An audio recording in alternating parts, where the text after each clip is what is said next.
Fala aí, pessoal! Seja bem-vindo a mais um vídeo aqui no canal. Vamos acompanhar as últimas notícias do São Paulo e vamos ver a provável escalação do Tricolor para o jogo de hoje fora de casa contra o Fortaleza pelo Campeonato Brasileiro. Então vamos ver essas últimas notícias e em breve eu estou de volta para comentar. Então, sem mais enrolação, vamos pro vídeo. Agora de falar sobre o São Paulo, o presidente Júlio Casares quer separar o departamento de futebol do clube social. Essa é uma premissa de qualquer clube que se torna SAF.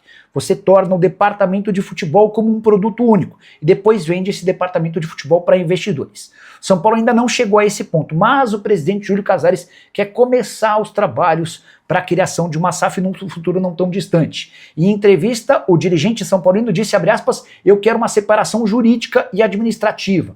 Aí vou terminar meu mandato em 2026 deixando um legado. A verdade é que o Júlio Casares é a favor da criação da SAF, mas ele já percebeu que dificilmente conseguirá avançar durante o seu mandato para a concretização da Sociedade Anônima do Futebol no São Paulo por conta do veto do Conselho Deliberativo. Os homens que precisariam aprovar a mudança do estatuto são radicalmente contrários, não pelo bem do São Paulo, mas por entenderem que se tornariam peças decorativas dentro do tricolor. Aquela história dele ter uma carteirinha e poder eventualmente decidir sobre o futebol, marketing ou qualquer outro departamento passa a deixar de existir com a criação de uma SAF. Importante registrar ainda que o São Paulo está na frente de outros movimentos. Criação do FIDIC já garantiu cerca de 150 milhões de reais a mais 140 milhões para serem captados para pagamento de dívidas bancárias, entre outras pendências do clube. São Paulo também agora depende da aprovação do seu Conselho Deliberativo para garantir a criação de um fundo em Cotia. Fundo que pode captar até 350 milhões de reais. O objetivo é fazer com que o centro de treinamento da base do São Paulo se torne a grande referência do país, superando inclusive o Palmeiras. Como será que vai o São Paulo para esse jogo, que é um jogo no meio do caminho, entre uma grande decepção e um clássico? Salve, Tirone, salve, galera. Atenção, Tirone, você vai se espantar. Vai ter volta, sim, inclusive do Oscar. Opa! Então vamos com calma. O Oscar viajou com a delegação para Fortaleza. Primeiro jogo que ele está relacionado desde a lesão sofrida em 19 de julho, então faz tempo para Dedéu, 19 de julho, quando ele fraturou as 3 vértebras lá no Clássico do Corinthians. Então o Oscar é uma novidade, é uma das grandes novidades. A outra, ou uma das outras, porque são várias, é a volta entre os relacionados do Marcos Antônio. Eu até agora não estou entendendo muito bem o que eles estão fazendo com o Marcos Antônio. Porque nos 2 jogos em casa, ele não joga. Aí ele joga em Quito, joga na Vila, e agora volta com incômodo muscular para Fortaleza.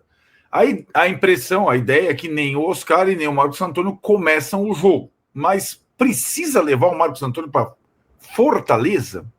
Se ele está se recuperando de lesão? Enfim, estranhei. E a terceira e última novidade, por conta da questão da zaga, aí você vai ficar de cabelo em pé, vai cair o resto do cabelo, que você não tem. Vai o Isaac do Sub-20, o zagueiro pela primeira vez vai com a delegação. Em outro jogo, antes mesmo da contratação do Tolói, o Crespo levou o Igão, que era um dos jogadores que treinava com o Zubeldia. Dessa vez vai o Isaac, que é um pouco mais experiente, vai para completar a turma. Essas são as 3 novidades. Quem ficou em São Paulo, em tese, preservado para domingo?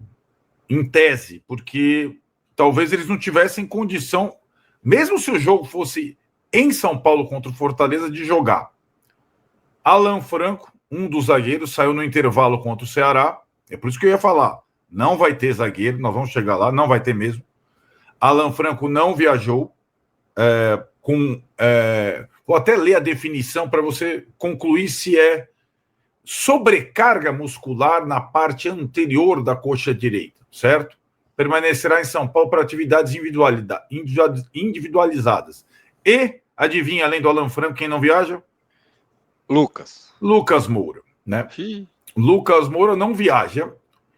E a comunicado do São Paulo fica na capital paulista para trabalhos específicos de olho na partida de domingo contra o Palmeiras. Então, o Lucas tem o de olho na partida. Então, assim, 3 novidades viajando, 2 jogadores preservados. E aí, aqueles que já estavam machucados, né? Entre eles o Tolói e o Ferrarese, zagueiros, e o Arboleda suspenso, zagueiro.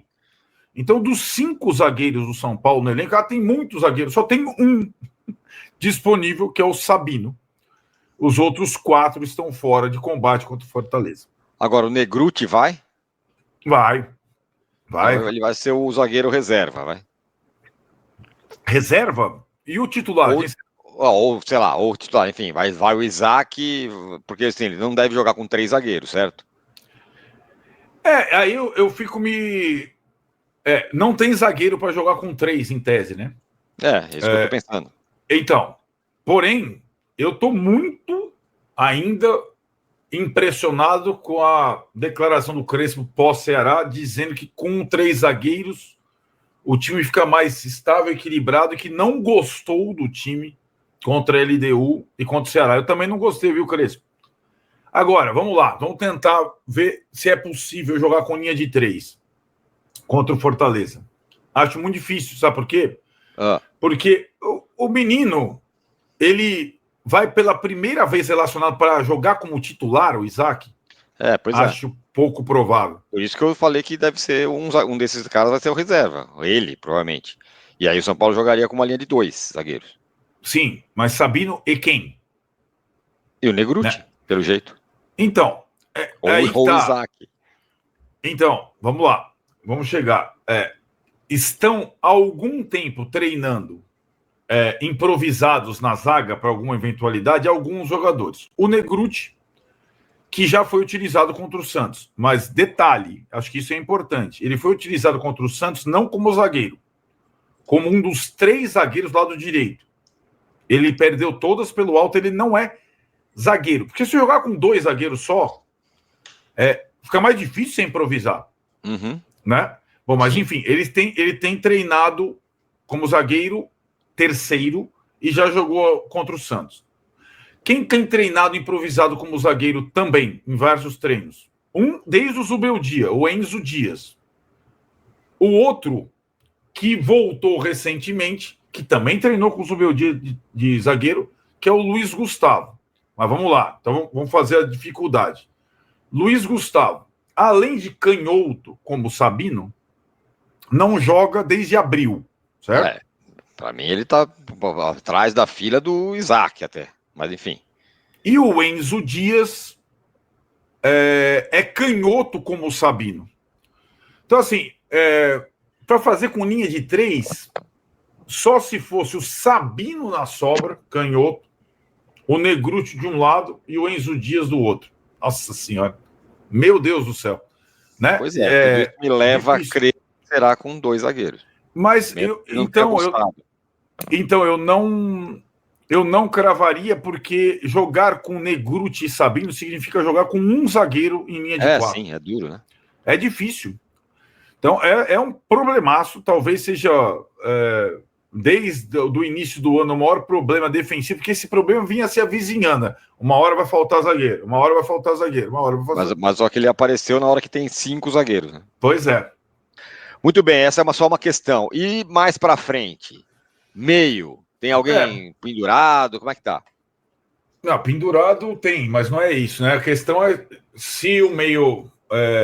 levando em consideração que o Marcos Antônio e o Oscar vão ficar no banco, e que o Luan tá machucado, né? O Crespo tem 4 jogadores para o meio de campo. Se ele usar 4 no meio de campo, ele vai usar os 4, mas ele pode usar como ele vem fazendo 3, né? Então ele tem Pablo, Alisson, Bobadilha e Rodriguinho, certo? Ele tem esses 4 jogadores, eventualmente ele escolhe 3 dos 4, né? É o que ele faz mais vezes, né?